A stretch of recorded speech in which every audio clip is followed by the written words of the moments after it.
For more great shows like the one you're about to enjoy, visit electronicmediacollective.com. And now, our feature presentation.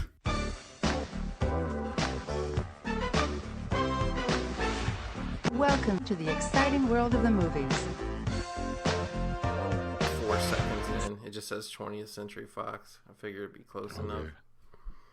Because it fades up super quick. Alright. Phase me up, Scotty. That's right. It's the end of the year, New Year's Eve, and we're celebrating in the graveyard with another New Year's Eve classic. I had to slip it in on a little bit on the sly, and I'll explain it why I had to do that this year. But of course, we're going undercover. We're going bareback on New Year's Eve with Zach and Goat and the horror classic Terror Train, baby. Fucking Terror Train. I almost interrupted you because I got the mental image. Remember that fucking thing? You used to get it at the store. It was like a fucking the slip and slide. Fucking you put water down. It was yellow and you fucking slipped. Yeah. I just thought of one runs on cane, baby. Fucking you get the cane, you hose it down with the cane, and it's slippery. Then even the wetness of the waters. I hated the slip and slide because like I never owned one. Like it was just always like neighbors or whatever have it. So like I would like come in like the middle of the slip and sliding. And then, it's kind of a genius idea for an invention. Yeah, like it really wasn't that slippery. Like you had to keep it really wet, and even then it wasn't slippery. But like sometimes you'd be like the fifth or sixth kid to go run and jump on it, and it wouldn't be that slippery. So you just kind of get like a weird like rug burn all over your stomach. Yes, the only time I ever actually interacted with one in real life, I got the burn. Yeah. I was like, "Fuck this! I'm never doing that again." Because like you get back, you get a running start, you run and jump, and you flop on it. Which, like, you're just flopping on hard ground. I mean, It's not like there's no cushion to it. I was wrong. That invention sucked. The what? That invention sucked. Oh, it totally sucked.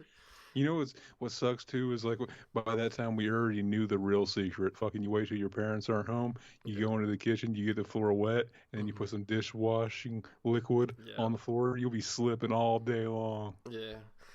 That pretty much would work better than slip and slide, because slip and slide was some bullshit. Because like the only way it would really work if you covered it with about a gallon of Astroglide or something, you know what I mean? Mm-hmm. But just water on like that fucking rough plastic, nah, it didn't work. That's why they pay us the big bucks. The cane version is gonna work better. That's what it needed the whole time. That's what it needed. I'll never forget when I found out there was cane lube, and I think they've like removed all this type of shit from eBay you can buy. But I was like looking for something, and it came up, and it was just like, I think it was called Cum Lube, and I was like, and it was just like a black bottle, and it says looks like a real cane. I looked at it, I was like, that's fucking genius, because finally now us men have a way to fake an orgasm. Exactly. You basically all the betas have to lube up their cock with real men's semen. Like these are the real Chad dicks that fucking came all the lube cum. Well, for that and for guys like us who we just run out of cane because we're doing big canes all the time, like it's pretty ingenious because you just keep a bottle of it down by like your leg or whatever, and you like get a handful, and then like you pull out, you go you just like real quick with a hand motion, you just flip it all over their chest and stomach. I'm gonna let everybody in on the little top insider secret. Fucking buy that shit now before communism is the way we're running the world, because that shit's going to be liquid gold once we hit office. It's probably going to be the new currency. Exactly. It is, basically. But anyway, we're going to get it rolling here with the New Year's Eve celebration. We got to pause on the 20th Century Fox logo just right when it first comes up. I'm like 4 seconds in on the old original Blu-ray. There's been like 3 or 4 Blu-rays of this now. But I'm going to say 1, 2, 3, go. When you hear me say go, hit play on your remote. I really don't even shouldn't have to say this anymore because I don't think anybody does it but us. But, exactly. But I guess it still works for us because I need you to hit play at the same time I do. So, okay. Mm-hmm. Maybe it's not redundant. I was hoping that'd be for 2023. That'd be something we could just exercise out of the podcast. But I guess not. I guess we're stuck with it till the end of the time. Like, until we can until our boy Elon Musk comes up a way to mentally control your Blu-ray players and PCs with your mind, we're stuck like fucking apes at the beginning of Stanley Kubrick's 2001, hitting this fucking play button forever. Fucking, he's gonna figure out how we're gonna do it. We're gonna have to press play on one and then jump in the fucking hyperloop, go to your house, press play. If there's gonna be a delay, but fucking That's all we can do for now, baby. That's all we can do. By the way, did you see that new trailer for Stanley Kubrick's Barbie movie? Oh, that looks amazing. Such kino. I can't believe he came out of retirement. He hasn't made a movie since Eyes Wide Shut, and he's coming back to make Barbie the motion picture. It's going to be amazing. Exactly. All right, you ready, Zach? I am. 1, 2, 3, go. Oh yeah, look at that! Look at those spotlights. Who are they looking for up there? Fucking who knows? Fucking probably looking for what they did with this logo because they haven't used it for. We were talking before we started that they should have just called it 21st Century Fox once the whole fucking millennium happened. They went down the dark path of Fox 2000 back around 1998. Everything started calling itself whatever 2000. There's a bunch of movies that had, Dracula 2000, Blues Brothers 2000. Like, why would the Blues Brothers of all people care that it was going to be the year 2000? Exactly. Do you think it's fitting that it starts out with a close-up of a fucking dumpster fire? What a shit film. Am I right? No, I'm just joking. I'm just fucking Aaron on the fucking Revival House. He always talks about how shitty this movie is, and I don't get it. I don't fucking. To me, at the worst, this movie is just like fucking. It's like average at the worst. Yeah, I mean, it's no masterpiece, but it's just how many New Year's Eve films are there for you to cover on your podcast for New Year's Eve, and like. I personally, like once it came out on Blu-ray, I got it right away. I was like, man, because there's really only 3 Jamie Lee Curtis. I mean, I'm not counting these ones where she came back and fought Michael Myers when she was like 60 years old. But there's really only 3 Jamie Lee Curtis Scream Queen films. There's Halloween, Prom Night, and Terror Train. So I mean, it's just like that alone makes it worthy. And like, I like this one, and we'll get into it. It was getting like later on. Like I think there's probably a reason. A lot of different reasons why people don't like this movie as much, but like for whatever it lacks in like slasher movie-esque, like it actually really makes up in a fun cast and just like some goofy shit going on that's fun. Like I actually look at this almost more like I would never like watch this movie on like Halloween night to be scared, but I would just watch it like we're watching it now to enjoy New Year's Eve because like that's the kind of movie it is, Mm-hmm. Fucking apparently they shot this last. This is the last thing they shot, and from what I read, it made it seem like this was shot after like they decided like they needed some origin thrown in for the. So to me, the idea of thinking that like this wasn't there and it was just a guy that showed up at the end, like that would not have felt satisfying at all. no, it was just some guy. Well, originally, the original story, I found this out the other day. Was the producer. They're like, this wasn't even like a writer director coming up with the idea of this movie. It was the producer on the interview. He says like he just came up with the idea to do Halloween on a train, so he literally just remade Halloween in the script with Michael Myers getting out of the insane asylum, but instead on this it was like the train stopped at a stop for like a second. And then, like, at the same time, like, the guy was escaping from the insane asylum, and he ran and jumped onto the train. And I'm like, this opening is so much better than that would have been. You know what I mean? Exactly. We just saw basically the Poindexter who I'm gonna let everybody in on a secret. That's the killer, that fucking Poindexter guy. Yeah. That's what's so funny about this movie is like this is one of the slasher movies where it's like fucking we know who the killer is from the beginning because we see it's like, oh, he must be trying to get revenge.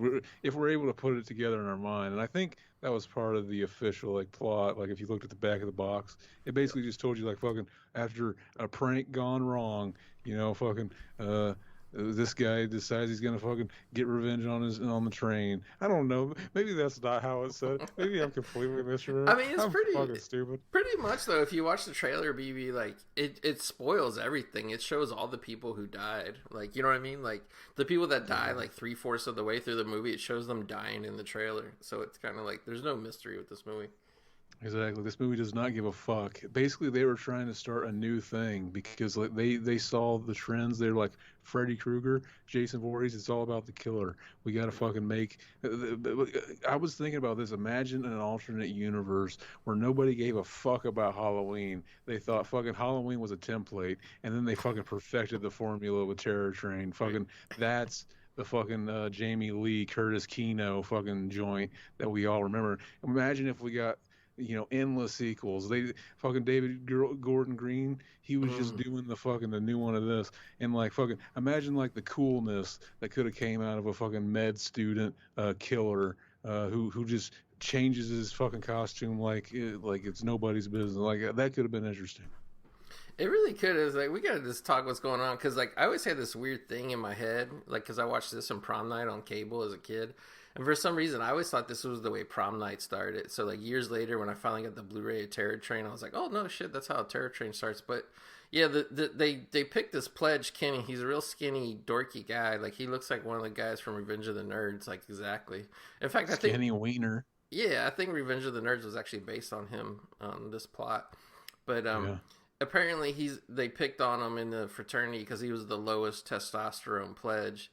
So for some reason they've been building up in his head for weeks, and at this party that Jamie Lee Curtis really wants to fuck him. Exactly. And they tell him go in the bedroom, and when he does, it like Jamie Lee Curtis is hiding behind the bed, and in the bed is a middle-aged corpse woman. That's a little far, ain't it? Yeah. Like fucking if it was just like a dummy. Or like fucking they did the Toxic Avenger thing. Look, he spurgs out because of this and starts twirling himself around in the fucking the awning thing. It's confusing because he sees the corpse and he gets scared, but then he stands up and it's like a weird canopy bed. He gets caught up in the canopy, and also he starts twirling around in the canopy super fast. And like I was like, oh, he's scared, he's freaking out. But then like he starts coming like a demon. You just hear him going, oh, yeah. Oh, well, like he blows his load like. That's the thing. He started twirling around, and it tightened around his neck. So then he thought, like, I'm already hanging here. I might as well come because he's gonna die anyway. He's gonna pull the fucking what's his name, Carradine. Yeah. Fucking. If I die from suicide, I hope that's how it is. I hope that's fucking well, it won't be suicide if you accidentally die from it. You know what I mean? Exactly. Yeah. What if that's how people who commit suicide but don't want to leave their family, with that burden, they just start jacking off while they kill themselves, and that would work out for everybody's benefit, I think. Well, maybe they the reason that they're what's it called? Auto asphyxiation? Erotic asphyxiation. Erotic asphyxiation. Okay, yeah. Maybe the reason they're doing that is to escape the terribleness of their family. Exactly. They want them to come and find them that way. They want them to come in and find them coming, basically. Yeah. Fucking, because like they can't clean that shit up. They're already dead. Okay, so it's just wherever it lands, it's where it stays. It's like that's like the final whatever. Fuck you to their family or their caretakers or whoever they got with them. It's like you in order to get to my corpse to cut me down and try to put some pants on me, in order to give me a what do you call it, a meaningful death, or I'm blanking on the word, a dignified death. That's what our boy Robin Williams did in the movie The World's Greatest Dad. He was the world's greatest dad because he came and put the pants on the kid. That was a great film. I want to watch that again. Yeah, it's really good. But like, yeah, that's like the final act is like, in order to get to my body to make me not seem like such a fuck up in death, you're gonna have to walk through like all these several feet of my cane all over the floor. Exactly. You know what? One thing that's fun about this movie is that it completely ripped off the classic 2001 film Valentine. That came out in 2001, didn't it? Something like that. I think it was earlier, BB. I think it was like 98 or 99. Might have been. This movie ripped it the fuck off way before it even did it. I was gonna say, because I almost brought that up when we were talking about I think his name's Kenny, the low T pledge. Who? Yeah. And what a great idea to make a fucking movie where the serial killer wears a fucking David Hess mask. That was genius. Exactly. But unfortunately, I was gonna say if we could do who do they call it? A24. If they could remake Terror Train, we could have a really Kino take on it where he actually goes through with it and has sex with the corpse. But unfortunately, Tubi of all places remade Terror Train this year actually, and they released it for Halloween. And just because they released it for Halloween, they rewrote the script and made the little party on the train take place on Halloween. I thought that was bullshit. It is bullshit. Fucking, it was a good call getting Chris Angel to play David Copperfield's role, though. Oh, big time. It makes sense, though, because he was the David Copperfield at the time. Did you notice though? Like everybody's a magician in this film, not just David Copperfield, who we'll talk about in a little bit. He makes a screen debut. Like the fraternity guy, he's got a trick for the bus driver. He tries to give him a joint, but the little pill box has a finger in it. And then I was never sure if that was David Copperfield or another character because they look the same. They do look the same. I was like, was David Copperfield fucking hanging out with the kids smoking joints? That's fucking dog. I saw here's our guy. He's the one who actually makes this movie for me. Our boy Ben Johnson, the old cowboy western actor who plays the train conductor. I saw an interview with the producer, and he was like, "Oh, like he was so great to have. He was a great actor. He liked working with the younger actors and everything." And unfortunately, we lost them, shortly after making this film. I looked it up. Like Ben Johnson died like 16 years after this film was released. Damn. That's a slow death. I blame this movie. Maybe the producer. I love this guy too. His costume is he just wears a gimp mask. Is he going to like tie himself up in the back car of the train and get fucked or what? Like what? I never even noticed that. I never even noticed the gimp mask. Why doesn't he ever wear that as the killer? What a missed opportunity. That would be like, bro. I think there was. I think I could be wrong. I'm blanking on the name of it, but there was this like thriller movie. I remember it. Yeah, with Leslie Ann down, with the cover was a guy in a black leather gimp mask. I think it was called Blackout or something. I think you're right. I think you're right. Yeah. I remember there was an episode of fucking oh god, Unsolved Mystery or fucking what is it? What was the one on like Court TV? Forensic Files. Forensic Files. Yeah, I used to watch it on Netflix. They fucking took it off. Yeah, there was one episode where the basically they found out there's this guy, he killed like a neighbor or something, and like he on his way out he turned the thermostat all the way down to stop the body from decomposing, and like it became evidence, and they found that movie. Or they found out that was like one of his favorite movies or something, and they found it in his collection. Fucking, that's what he did. There was some like shoddy. I seen that episode. I remember that. he put the AC all the way down to like 40 degrees or some shit. Yeah, I remember that, and there was another episode where some of the evidence that put a guy in jail was that he downloaded that GNR song, Cousin Rose. Really? I used to love her, but I had to kill her. And they were like, he obviously killed his wife because he downloaded that song. That was on there. I was just like, fuck. Imagine how great of a prosecutor, where you, with a straight face, you can fucking tell a jury of like 12 people that this, for a fact this guy's guilty of murder because he listened to the song that like sold like 10 million copies. I hope there was more than just that as evidence. Yeah, I'm sure there was, but. We're talking over the setup of the conductor guy. The conductor guy is a fucking he wants to have sex with this lady in a wheelchair, and like he's clearly like a big stud because like he doesn't care. But yeah, like she's in a wheelchair. That means he can fuck her for hours and he'll never come because she's numb down there. Exactly. It's just like Freddy got fingered. I don't know how that would stop him from coming, but we all love the absurdist humor here on the We're like 18, we're like 15 minutes in, and people are already sick of us hearing talking about King. Now, okay, like this is like the first criticism. It ain't criticism to me, but like this is what's different about like this movie versus other slasher movies. Is like there's no build up to this guy getting a sword through his stomach. The guy dressed as naked Groucho Marx. Like everybody just sees him. He got a sword in his stomach. He's bleeding everywhere. Everybody's like, "Oh, you're such a prankster!" Ha ha. They get on the train. They play it off like the Shelley from Part 3. From Friday the 13th type shit, where they think he's joking. Like he's got movie style effects, and he did that to himself. And I like that he's changing into the David Hess costume just this quick with nobody noticing. Well, the train conductor, he's like looking, and like nobody sees anything. Exactly. And then the last guy on the train is like Tyrone Biggums from Dave Chappelle's show, that crackhead guy. He did. He was dressed just like that character.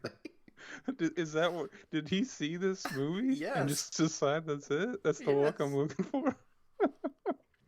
That's genius. And then the body gets run over. It's pretty awesome. That remake was called Train. Am I right? Or I'm pretty sure it's called Terror Train. Fucking, I want to say they remade it and called it Train because I remember like Dead Pit was talking about it. Really? And like they might have remade it again, and there's like a newer movie called Terror Train. It's like really cheap. Yeah, it's on. That's the one that's on Tubi because the guy that has like the snake costume in this one. They try to recreate in that one, but like it's so shitty. It's like a frog costume instead. Is that the remake that you were talking Yeah, about? that's the newest remake. I didn't know about the first remake called Train or whatever. Yeah, apparently it started. I don't know if the finished version was a remake of this, but like it started out as a Terror Train remake, and then and I remember when it came out, it was called Train, and then everybody just kind of talked about how it had. Like if it was a remake, it was just a remake in name only. It was one of those where they just wanted the name recognition because it had nothing to do with the original. That's fucking weird. Like they didn't own the rights or whatever. Maybe this chick is very Stacy. Super Stacy. There's some big Stacys in here. One of them's like pretty famous, but fucking the guy's real girlfriend that this chick is trying to cheat on with. Fucking I think she's dressed like Cleopatra or something. Very Stacy. Very Stacy. Yeah, that's who I'm talking about. Like, when she shows up, I'll point her out. But she's like really went on after this to become famous too. But yeah, so like the killer right now, like basically because this is a costume party, and that's like the only thing, and like maybe that's why like because nowadays Zach, like nobody has any imagination. That's probably why the remake producers are like, we gotta set it on Halloween. Everybody's wearing costumes. It doesn't make sense. Nobody wears costumes on New Year's Eve. But like back in the day, back in 1979 when they filmed this, came out in 1980, people had imagination, and they know you would get dressed up with a gimp mask or a donkey mask on New Year's Eve. Ain't that right? Hell yes. I want to get a gimp mask. I do too. Now, where do you buy those? I think you got to go to a sex shop where but you know what? Is there even sex shops available anymore? Because like there used to be like you had to go to like a seedy sex shop to get a dildo. Now there's like all those, what do you call them? Like Spencer Gifts and shit selling dildos. Like, can I get a gimp mask on Amazon? I bet you can. Amazon for sure. It'll probably be like a cheap, shitty vinyl one from China or something. Probably. But this part of the movie, like you said, the killer's running around with the David Hess mask. So, like, which David Hess film was this mask based on, you think? Last House on the Left or To All a Good Night? Fucking, I see a hint of The Hitcher in there. Okay. Hitchhiker. Yeah, that one. Which one was the one he was in? Was it Hitchhiker or Hitcher? I can't remember. I think it was just called Hitchhike. Yeah. Hitchhike. That's a good film. Franco Nero, that scene where him and Franco Nero fuck and the wife watches and flicks her clit. Flicks her bean. Hot as hell. Yeah, like we missed some dialogue there, but it was great. Where like the younger guy who actually runs the train, he's talking to the conductor, and like they're making fun of the train conductor because the train conductor guy, this is just a part-time job for him because this isn't a full-time train. It's just called a excursion train. It's basically like a party train you just rent out so you can go on the train and have a party for a couple hours. But the conductor, his full-time job is he owns an RV dealership, and he's having trouble selling RVs. And the guy who actually steers the train comes back and makes fun of him and tells him like, oh, the price of gas is going up, so people are going to end up shipping all the stuff cross country on trains again. Trains are going to make a big comeback, and that's like a big through line. Like even at this point in time in 1980 when this film was released, they was talking about the what do you call it? The obsolescence, like our boy A-Rod or Aaron. He talks about the obsolescence of Blu-ray. He can't even go near it anymore. He needs 4K everything. That's what they was talking about in 1980. But yeah, it never came true because like I still hear a choo-choo train goes off about half a mile from my house every single night at 3 a.m. I hear it. Whenever we finally win on the communist platform, we are going to bring back the fucking the trains. We are underutilizing the train. I want to fucking put forth fucking all the architecture and all the fucking the money we need to build the bullet trains, fucking like they got in the Chinas. I want to be at my house and go hang out with my boy the goat in like 15 minutes. I'll be there, baby. High speed. Now they call them bullet trains, but in the future we'll call them semen trains, and like literally they'll run on cane and get you anywhere. Now we got to talk about the head of the fraternity here, Zach. This is our boy Hart Bachner. If you don't recognize Hart Bachner, he played a big stud cop who was having sex with teenage Leah Thompson in The Wildlife, but more famously he's well known for playing Ellis in Die Hard, where he's like, Hans, baby, let's sit down, do some coke, we'll do a deal here, and then they end up just shooting Ellis in the fucking head. But he did not deserve that. He did not deserve that. He fucking wanted to have a good time with Hans. He did. Hans, Bubby. He wanted to party with him. He did. I personally think he wanted to get Hans high on coke and suck his dick, but that's for another thing. So that's what I would have done too. Yeah, you could have a whole Hart Bachner like film festival all year round for Wildlife takes place the week that the kids go back to school, last week of summer vacation. So you could kick it off with that, and then for Christmas you could watch them in Die Hard, and then for New Year's Eve you could watch them in Terror Train. Yeah. Well, I just read this fun fact. The reason the Groucho Marx mask, the reason he's wearing that is because they were trying to hint that the killer is a Marxist, which means he's a big fan of the Marx Brothers, namely Groucho Marx. That was I never even knew that until recently, until reading that here. It's kind of funny too, like, but you know what's funny though? If you ever seen the poster, it shows the guy wearing the David Hess Groucho Marx mask, and he's wearing the train conductor uniform. That's actually not what he's wearing. That's like a mismatch of things he wears throughout the film. He never wears the mask with the train conductor uniform at the same time. Yeah, fucking. I hope he's planning on doing some Bill Clinton shit with that cigar. He is. Well, you notice too. He like, how did he see that prank they had of the guy sticking his finger through the cigarette box? But now he replicated with real. He took a real finger off and put it in there. Like there's a lot of close details that you got to really understand with this movie in order to realize how important it is to the slasher genre. You can't just go shitting on it like Aaron did. I love that shot where she's walking and fucking very Stacy, and then she passes, and then he comes up behind. For some reason, when I think of this movie, I think of these shots here where they're walking through. I do too. Yeah, for some reason, maybe it's just the fucking. However they did this, something's very it works about it. It's like you worry about like, oh shit, what's he gonna do? Because he's not who she thinks he is. Exactly. And then they kind of do that misdirect where like he's getting ready to lead her away to probably kill her, and then the guy in the snake costume comes all drunk. Mm-hmm. Comes drunk. Yeah. And that's the best way to come too. Well, he was motioning too with the sword in the stomach. Almost looked like he was inviting him to go jack off in this bathroom with him. It's weird because it's like he kills him and then puts on his lizard costume like he's fucking Alex Jones or something. Mm-hmm. And fucking like, why does he do that? Because it looked like I always thought he was only doing that because he wanted to fuck that chick, but it looked like she was ready to fuck already in the fucking. I almost called it a Groucho Marx. I meant to call it a David Hess mask because that's what it is. Fuck.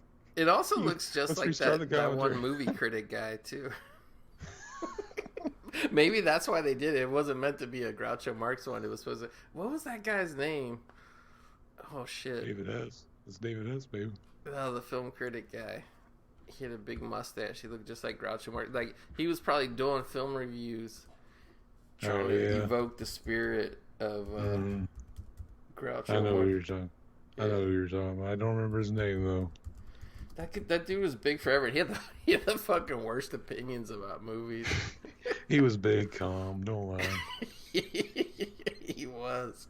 What do you think of Jamie Lee's haircut here? Like, it's not as short as it became in some of her other movies, but it's like an in-between, almost long, almost short. I think it's really Stacy, personally, but I don't know. Like, she was really weirdly cocaine skinny in Prom Night. Like, whenever I watched that, it looks like she was doing a lot of cocaine because she's, like, insanely skinny. And, like, she's still really thin in this one, but she looks like, I don't know, she looks like more down to earth. Like, exactly. All these guys' costumes suck. Not as cool as the killer. Man, it's driving me nuts. Because I know it's not Gene Siskel, but I think that guy's name was Gene something, too. And he talked like this. He did shitty film reviews. He's not memorable. I only saw him on TV every week for like 30 years as a kid, but he's not memorable. That's what I want written on my tombstone. He's Yeah. not memorable. Just that. Fucking Gene Shalit, that was his name. Gene Salad. I swear it's Gene Shalit. Yep, Gene Shalit. He looks just like this motherfucking mask in this movie. Maybe he would have been in like a big. He started doing film reviews. It says on TV in 1970. So yeah, technically it's a Groucho Marx mask, but like I bet they put that in there to fucking be like, yeah, we're gonna put this shit in here to fuck with Gene Shalit. He'll probably give us a shitty review anyway. Exactly. They fucking stuck it to him before he could even do it. Like, he was, if anything, he's not even gonna watch it or review it now because he's too fucking embarrassed. Yeah. I saw a He guy. wouldn't want to admit that he saw it and fucking we got one over on him. Imagine if he saw it and he wrote the film review, how much of a fool he would look like if he wrote the review, everything it came out, he didn't even realize the killer was dressed like him. Fucking idiot. Fucking idiot. Idiots. Oh yeah, so we gotta talk about the girl dressed like the Egyptian princess here. Her name's like Dee Dee Worth or whatever her name was, but that's actually Vanity, baby, from the Prince. Was in Prince's band. She was big, and then she was in like Action Jackson and all that shit later on. She is big fucking Stacy. Huge Stacy. Big fucking Stacy. That one guy that was standing by the peanut machine over there, I swear to God, that motherfucker, like his outfit he was wearing, I swear it was supposed to be like some Genghis Khan shit, but then he was like wearing a mask that looked like a cheap version of Abraham Lincoln. Mm-hmm. And I'm thinking like that's almost like some Bill and Ted's Excellent Adventure homage shit right there. Yeah, fucking it might have been the same. They might have just stopped by here after they got done with the fucking the school fucking report. I think the school talent show / history report. Now, how is this motherfucker doing this? Like right here on camera, close up, as close as you could get it, 35mm film. Our boy David Copperfield made his appearance. He put a cigarette through a quarter, he lit it, he smoked it, and then he pulled it back out, and there was no hole, nothing in the quarter. Like, I'm not shitting you. I rewound that twice the other night, watched it as I never understood how he did that. Fucking, this is a movie. Fucking, we can't be impressed by you doing this shit in a movie. We know how movies are made. They could just fucking be making effects. They pause the camera. They fucking change it. Like, you can't. Like, we gotta see you in real life, David. You can't fucking get us with this shit. We already watched movies. You think we really think that people are gonna fucking die in this movie when fucking David Hess starts running amok? Exactly. David Hess, at this point in time in the runtime, we've seen David's. Whoa, there's somebody who says on the newspaper is gay. That's interesting. That was a big scandal back then. Somebody got called gay on a newspaper. But at this point in time, we've seen a motherfucker with a sword through his body. We've seen another guy get his face smashed into a bathroom mirror, and you're putting cigarettes through quarters. This is not going to blow anybody away. Fucking idiot! What a coward! Fucking what's his name again? David Copperfield? David Copperfield, what a fucking coward. He's not very memorable, huh? He's not. You're probably too young, but that motherfucker was huge in the 90s. And then like he was getting famous off his what do you call it, magic shows and specials and shit. And then he started dating Claudia Schiffer, and then everybody really, like, I never understood the correlation, like, because he started dating Claudia Schiffer, who's a real, world famous supermodel and shit. All of a sudden, everybody wants to see David Copperfield do magic because he was, dating Claudia Schiffer. That I never understood that. It's like the real magic trick was like, he made his penis disappear into a woman 1,000 times better looking than him.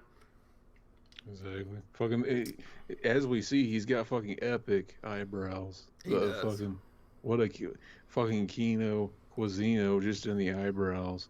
He's a fucking, like, you think his mom had to check that for lice? Probably.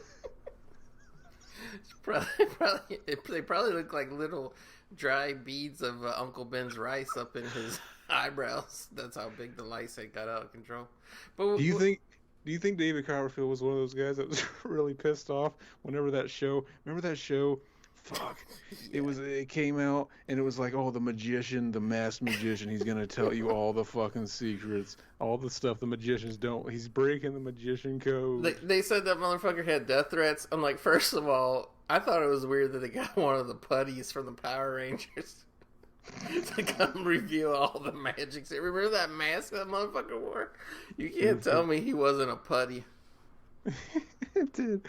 Like, I remember, like fucking as a kid, I'd always I saw the first one or one of them by chance, and I was like, man, I gotta fucking see that again. That was awesome. Fucking, I want I thought that's so cool that he does the magic trick and then they show you how they do it. That's so fucking cool. And like fucking Mitch Pileggi from fucking X-Files, fucking. He was also a narrator, but not the main narrator. Yeah. And I always remember that he would always fucking point out how Stacy, the lovely assistant, was every time, like to the point where it was like, fuck, okay, man, it's like every single time, like fucking, like it'd show her come out, check it to make sure, like, oh, no strings or anything, and he'd say something like, I'd like for her to check me. Like that. It was something like, and it was just like, we get it, man. You're horny. Fuck. He's like, I need this assistant to check my pants in the front. Exactly. No, lower in the front. Do you feel anything hard in the pants? That was Kino shit though. They had that on Netflix for a while. She is so Stacy. She is. I think she was kind of a famous actress too. I can't remember her name, but what was weird was like when he would finish. Remember when the masked magician, when he was finish his tricks right before he showed you how he did it, he would always like twinkle his fingers and go. I remember that. I do. Fucking. There was a couple. I remember like fucking. They brought it back like once or twice throughout a series of years. Mm-hmm. And like fucking every time it ended with them like revealing who the magician was this season. Like fucking the first. Basically, they were like once he reveals himself, he's gonna kind of disappear off into the sunset because like he can't do this shit. Nobody will trust him with the magic tricks anymore. He's gonna be blacklisted from the magician's codes of conduct, shit like that. They made it fucking. It's a good thing we're talking about this while we're just seeing the magic show happen. Yeah, in the movie. he's doing the magic show. Fuck, I remember growing up though. My babysitter, she had like a VHS tape that she had from fucking David Copperfield, and we'd watch it over and over again. And like, you remember how he would say, "Come up to the screen. I'm going to show you cards, and put your finger on the card. You should choose any random card you want." And then like fucking, it always like end with him turning around. It's like, "Is this your card?" Like he fucking, and then every time my babysitter would be like, "How does he fucking do it? How does he fucking do it?" And I remember as a kid, I was like, I don't understand how this is working. I don't understand the questions he's asking. Whenever I follow the directions, he doesn't pick the one I pick. But I don't know if I'm just misunderstanding one of his questions. Fucking, but it was funny because it was a VHS tape, and my stupid fucking babysitter always acted surprised when it was right. Like fucking, you already know which card that turns around. It's a tape. You recorded this. You record. I thought you meant like she bought it at Suncoast Video or something. No, she just taped it from the TV. Taped it off NBC. But yeah, like going back to that masked magician reveals all shit. That was actually paid homage to a couple months ago. This fucker, wrestling fucker MJF. He wore. It wasn't the exact same mask, but they tried to recreate it, make it be like it. And he came out in this black suit, like the masked magician guy wore, and he had the mask on, and he came out and he interfered in like it was like a thing where you had to like climb up a ladder and grab a big casino chip, and he did that shit, and then he pulled off the mask and revealed it was him. But it was weird that the fucking whatever, it's been 25 years since that shit was on TV, people are still referencing it. He's gonna have to fucking disappear off into the sunset now because he broke the magician's code. He did. He broke the wrestler's code. He wore a mask and nobody knew who he was. He wasn't even entered into the battle royal, and he still won it. What was that documentary? It was like a mockumentary about the wrestler who kicks a guy's head off and he gets traumatized from it. I don't know. I've never heard of that. Something like that. I was gonna set up to like fucking. That was gonna end up happening basically. Fucking wearing a mask as a wrestler. Fucking. You're just asking for that shit to happen. See, the fucking magic show is still going on. Yeah, like basically he's levitating this. He's got a really the David Copperfield. He's got a really fucking sexy female assistant. Like you see how contoured and muscular her thighs are there. I wish she would levitate above me, Exactly. like Or Mitch Pileggi would say. levitate below you would be just as good. Hey, baby, I can pick you up like that with my boner. Oh, look at it. He's making her fly up and everything. But yeah, it's kind of weird though. Like the producer was saying, like this movie, like I swear, like there's really like I didn't read anything or nobody really said anything about like who wrote the script or how. Like I think people just like cobbled shit together in a script because they were talking about how like first the producer just wrote like a 20-page outline and then like that's the script they shot with. That's why we're seeing this entire magic show. Well, I don't think it's a bad thing. I just think they figure like we got 90 minutes to kill. There, it's on a train. There ain't that much that can happen. So we just show this whole magic show. But no, but like yeah, like the one producer guy, he just originally there was no magician in the script whatsoever, and he just personally knew David Copperfield, and they're like, oh, he's so good, we should do his tricks and everything on screen in a movie.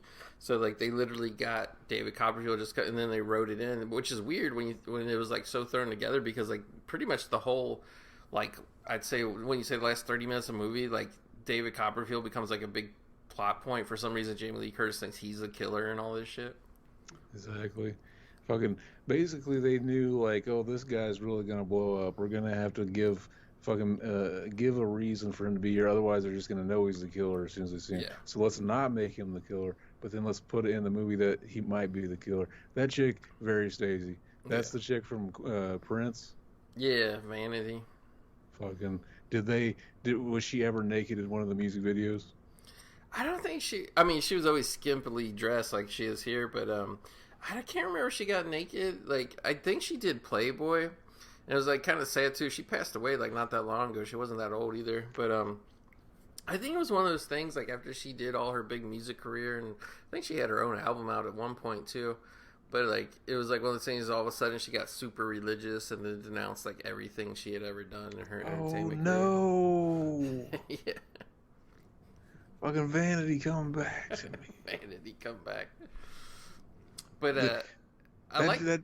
Yeah, the chick with the witch outfit. Yeah. Later on, we're gonna see a scene where they're looking for the killer, and they open up a bunk and they see her witch outfit sitting there. And when I was watching this to get ready for the commentary, I was like, why did he never wear that, fucking coward? Yeah, I know. It would be amazing. Why didn't he change that? I like the little band there, though. It's like there's like a drummer, there's a girl playing bass, and there's a guy that playing like a little keyboard and singing. And like they have the lyrics up on the screen. I like how he's singing a song, but it's all about doing a big came, and he's saying, "Baby, will you let me do it?" And then like at the same time, he's singing it to Jamie Lee Curtis, who's like literally like, what would you say? She was like 6 inches from his face, and he's like winking at her and everything.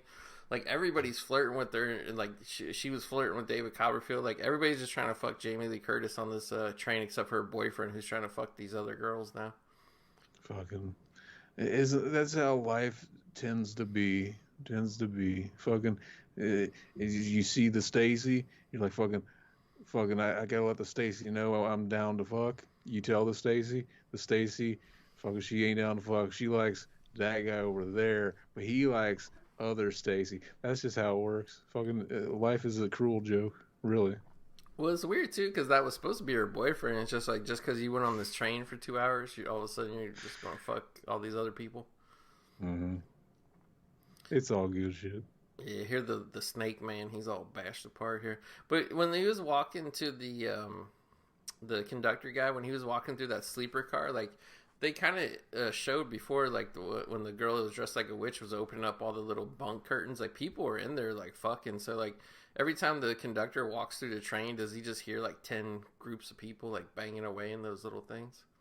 Yeah, I noticed that while watching this last time.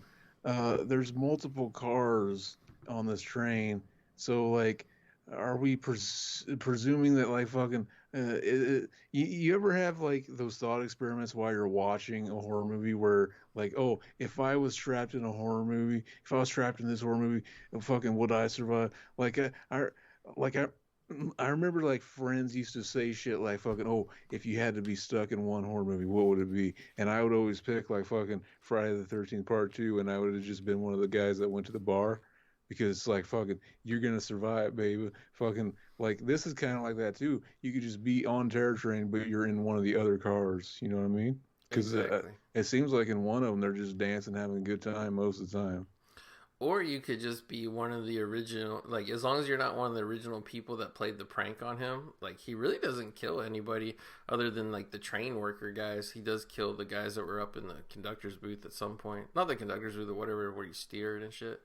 But, like, he really just doesn't kill just random people. Like, if it seems like in the beginning he's just killing random people because you don't really know what the story is yet, but he's really not. So, like, if you were just, like, because like from that beginning scene where the guy like twirled around in the thing and he made the demon come noise to now, like they say it's like 3 years because they're like freshmen then, Jamie Lee is, and then she's a senior now. So like, yeah, like if you were just like a guy or one of the girls who came into the school or whatever, like in the last 2 years, like he's not even going to try to kill you. He don't even know you. Mm-hmm. It's all good though. I was thinking, like, my idea about this movie having all the sequels, and he was like the fucking killer medical student, all the cool gadgets. He could have been like a Batman with cool gadgets, like fucking. Yeah. He's got like fucking the scalpel, fucking. He got bone cutters. He's gonna fucking use on people. Crazy shit. Yeah, it's funny too because like damn, that Stacy's wearing that ugly ass mask. Take that off. But it's funny too because like the I just lost what I was gonna say. Damn, she's just smoking reefer out in the open. I But thought she was gonna do coke off his dick. that's what it looked like. That's what it I looked was like. like, this is fucking this movie. This is a chick I want to party with.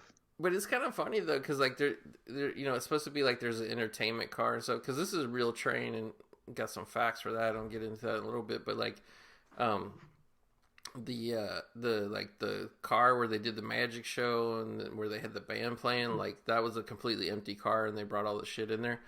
But like it's weird, like you rent this train but like it seems like you got to bring all your own food and booze and everything because like there's really no bar area where like anybody's handing out drinks. There's just like these fucking like tables where all this booze is, you know what I mean? Exactly. Fucking that reminds me. It's almost Christmas right now. Fucking Christmas parties. Are you gonna go to any Christmas parties? No, why would I? Fucking, you got to go to the Christmas parties. We got to do coke off of some guy's cock. Well, Good tonight time. is New Year's Eve, so I'm going to New Year's Eve parties. Hell yeah! I forgot we're doing this live on New Year's Eve. Yeah. Fucking, I am an idiot. I'm a coward. Was she dressed up? Was she? You're a coward.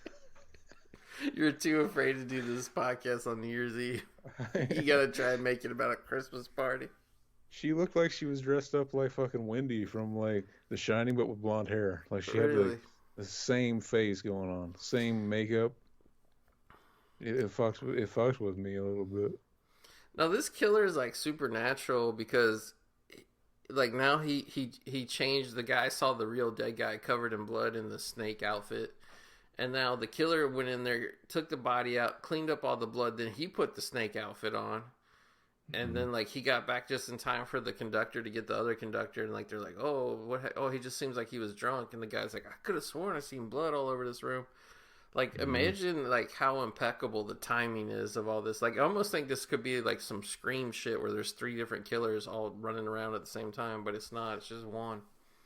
Yeah, I remember thinking that one time when I went, and look, she just happens to come back, fucking, and it's all good. Like, see, like. He could have gotten laid if he stayed in the David Hess mask, but like he's gonna get laid anyway. And like what's like he's a genius, and I think he can see the future because not only did he dress up like this, he knew like he was gonna need his severed hand later. So he's hiding that. So where do you think he's hiding that? Like right now? I think he just sewed on an extra 2 feet onto the jacket collar so that he could hide it up in there. He could have it in his ass too. That's I what I never was. thought of it because That's what I when he was gets thinking. up in the bunk with her to have sex, like you really don't see if he's able to reach in the back of his pants or not. Exactly. And he pulls it out just in time, and she feels that cold hand. Mm. Like he could have fisted her with the hand and just left it up there. Like that would have been a good reveal. That would have been like a really great plot twist, actually. It would have Because it's been. kind of weird. Because like you kind of got to think of it and keep track of everything. Because like he kind of recreates all the shit that they do. Like he recreated the little box that had the finger in it, and then like also too like we didn't talk about You see how many like it was supposed to look like? Oh yeah, this is like the fucking the class, and it was like fucking just like three pictures on the page. It was just them. It's like they didn't want to go out and get a bunch of other extras to be in the book. well, maybe that was all their pledge class was that year in the yearbook. I don't Oh, know. oh yeah, it might have been. Because I don't think it was for the whole school. I think it was just for their thing. No, yeah, like I thought like the guy who was originally wearing the snake costume and this girl were boyfriend girlfriend, but I guess not. I guess like he was with the Vanity, who's now cheating, and now this girl's like, oh, we're gonna cheat too, because she even says something about like, oh, we never got a chance to know each other.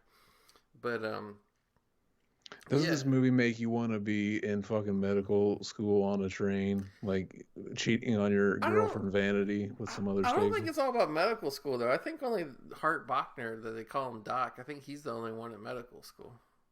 Mm. I think the rest are just undergrads. I think even he's pre-med. He talks about being pre-med. So he's not even technically in medical school yet. Look, some of these shots of her are in focus. Some of them are. Some of them are, a lot of them aren't. I noticed that. Is it just because she's so hot they just didn't realize they weren't even focused Well, or going something? back to the fact that they filmed this on a real train, I think it was just hard to get the camera in where they needed it, honestly. It might be the copy I'm watching too. Yeah. It's a pretty soft movie overall. Like the what do you call it? The one that I have, the Shout Factory Blu-ray, they really try to sharpen it up. Like it looks a little artificially sharpened. And then later on, I think Scorpion put it out, and people said that one like looked really soft. So it's just the way the movie was shot. But The way they filmed that's a little weird because it's like she looks at him and he's still there. Like he could still have his hand there. It's supposed to be like he got so far away and you can see both of his hands. So it's like, oh, who's touching me? And then she notices it's a severed hand. They fucked it up. He looks weird. Fucking David Copperfield. You see him right there? well, he's supposed to be suspicious, right? Isn't this part of the movie where he's looking at everybody and you're supposed to? I just think he looks like a young guy there. He looks like fucking like Ringo Starr fucking came back from the dead. Like you just opened up your fucking bathroom one night and then he's just standing there like that. That's scary shit. Well, he has the '70s hair. You know, later on, he in the '90s he had like that bouffant hairdo. Here, he's just got like the hair grown down over his ears and kind of flopping down on his forehead. I literally just I look at him and I see that scene from fucking what was the Creep Show where they come back with fucking Leslie Nielsen, that one, but you open the door and instead of the fucking them, it's this fucking dead Ringo Starr. Like when he comes through, because his face gets all wrinkly, he looks like Ringo Starr all of a sudden. Fucking, that's just what I'm saying. That's just how I feel. I'm sorry. Isn't it funny in Creep Show how like because they drowned the zombies and then afterwards when they try to talk, they're like, I can't remember. Don't they always sound like they're gurgling shit in their mouth? Exactly. Yeah. Yeah. Fucking. I always wondered why. Yeah. Couldn't the zombie puke that shit out? Yeah, David Copperfield fit. And they were talking about because they filmed this on real train. That's CGI. That's CGI. He's a fucking liar. And they built it. They built everything in here. Like, yeah, they had to design the set and the top there where they would hide all the lighting. They had to do it in a way to hide all the little strings, or how they call them, microfilaments that Copperfield needed to make shit float around. Thought that was interesting. But that motherfucker will tell you that everything you saw was just as like the actors didn't know anything either. They were just as confused as Imagine if everybody your else. babysitter was an extra in this film. She would have been amazed all day long watching them do magic. Could it be that magicians are just lying when they say that fucking you see a Chris Angel thing and he's like, let me just say, I don't know you, right? Pull out your wallet. And it's like he knows him. He knows him. Or it could be the magicians are the only ones telling the truth. Did you ever look at it that way? It could be. It could be.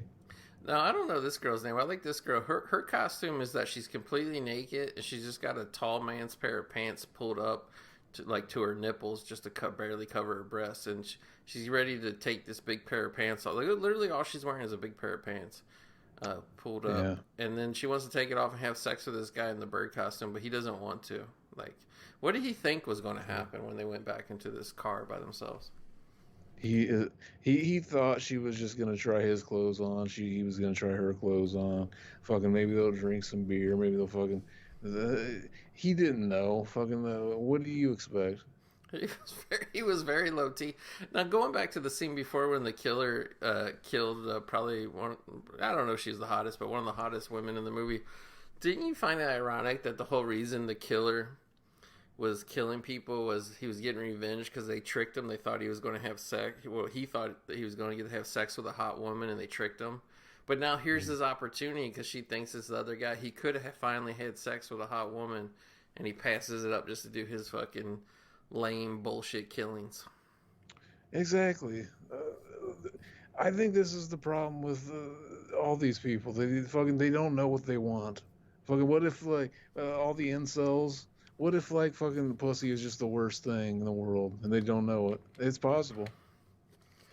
I'm starting to wonder with all the online, shit about incels. I'm starting to wonder if incels actually exist. Fucking, I don't know. Do they? I'm like, where are they? What does it just mean? Like fucking, you want to be having sex, but you're not. Like, isn't most people incel in that case? Yeah. Like, when you're not having sex, you're an incel. Like, what if you've been married to the same woman for 20 years and you're bored of having sex with her? Does that make you an incel too? Like, I don't really get it. Yeah, I don't know. Or what if you like to have sex every day, but your girlfriend or wife only likes to have sex once a week? Like, let's say the day of the week you have sex is a Friday. Like, after Friday comes and goes, are you an incel for the next 6 days? Fucking, one can only assume. Like, he slashed her throat up. And I think she's naked now, I can't tell. What does that mean? Did he kill her and then get her naked? That's what I was thinking, because she still had her clothes on last we saw. Fucking, this movie has more questions that it raises than it answers. And I think that's ultimately a statement about life itself. Again, we're coming back, and this is true Kino if you just know how to look at it. People talk about how, like, oh, it can be written in like 20 minutes after a guy had a dream or something. Yeah. But it's like fucking. Sometimes the Kino brain just works like that, and you can't just fucking. You got to run. You got to grab on and pray that it doesn't tear you apart. Fucking, you can keep up with it, basically. It's funny though, because I mean, maybe it's because I'm older now too, but like. Like this is a train full of college kids all getting drunk and having sex. But like when I watch this movie now, at the age I'm at now, I actually think the coolest person is the train conductor, because he's like a 63-year-old man, and like it seems like pretty much Jamie Lee Curtis just wants to hang out with him the whole time. Mm-hmm. Yeah, it is. It's very strange. Yeah, because remember the part earlier when they were watching the magic show, he like was doing some magic shit with her, and he was like, and like they were talking so warmly, like they enjoyed each other's company so much. Like it's really weird for him just to be an employee on a train, and like this young lady is like taking a liking to him. I was gonna mention that you called her the tall man because she's a lady wearing a pair of pants, and they're tall enough to cover her boobs.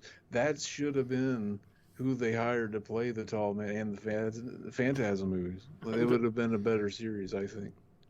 Well, there is that one scene which, by the way, I never quite figured that out. I think that was the creepiest thing about Phantasm when I first saw it, is I never understood why the tall man took men to the graveyard to have sex with them.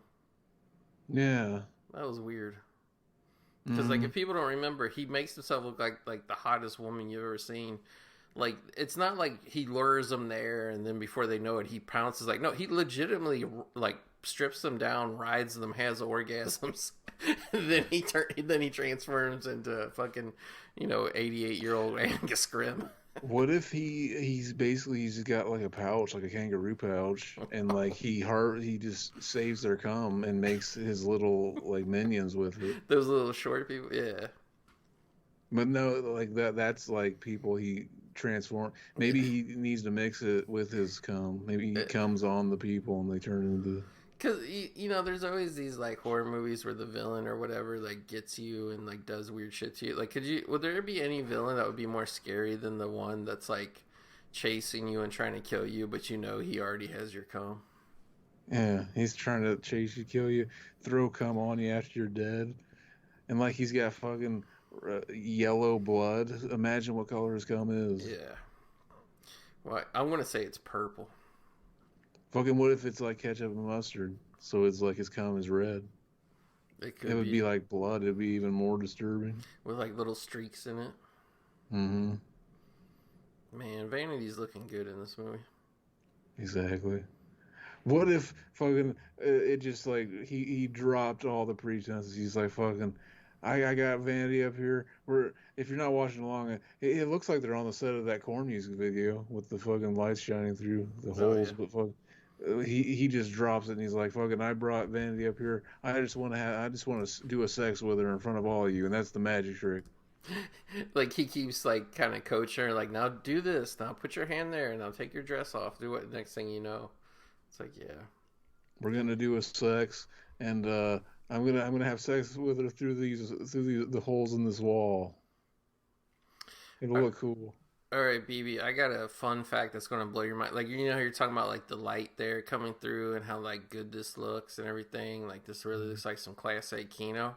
Korn music video? Yeah, well, check this out. You'll never guess who the cinematographer of this film is, Mr. John Alcott.